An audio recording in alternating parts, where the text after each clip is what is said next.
Yellowstone returned Sunday night and quickly revealed the fate of Kevin Costner's character John Dutton following the actor's exit from the show. We're breaking down just what happened during the premiere and how producers kept the big secret.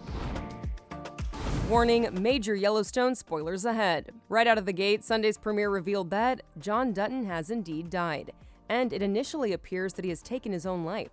However, it turns out Sarah Atwood, the fixer girlfriend of estranged Dutton brother Jamie, put a hit out on John following the explosive mid-season finale and instructed her murder-for-hire to make John's death appear to be a suicide. Sunday's episode ended with Beth vowing once again to kill Jamie. Executive producer Christina Voros, who directed The Hour, told The Hollywood Reporter how the show kept the big reveal a secret. "We didn't talk about it as a death.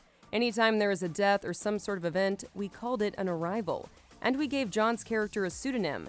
We called him Crosby. We were calling the opening scene, Beth discovers that Crosby has arrived. It was on the call sheets and the crew were like, who is Crosby and where's he coming from?" As for the origin of the pseudonym, she said, "I did some random research. John Schuyler Crosby was the last governor of Montana before Montana was turned into a state in the 1800s.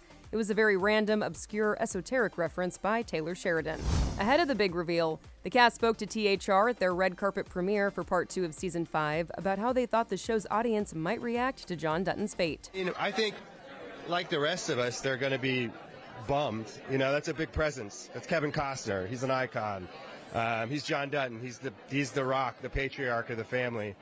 And it's hard to imagine the show without him. But that was always where the show was headed. It was, can these kids do it without him?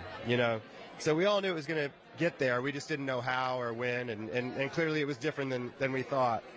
But what it did do was ramp the show up to a 10, and now, everything starts to unravel. It's going to be difficult. I think a lot like for Jamie, his whole focus in the world was on John Dutton, and I think at times the show feels like that. And, we definitely, we miss him. He's a huge part of the show, and a great guy to have around, and wonderful to work with. And so, I wish him all luck in the world, but we definitely miss him. As for what viewers can expect from next week's episode, Voros said, "I think there's a lot to unravel. There's a map that has to be drawn as to how to move forward. And I think the next episode begins to outline the way that map is drawn." For much more on this story, go to THR.com. This is The Hollywood Reporter News.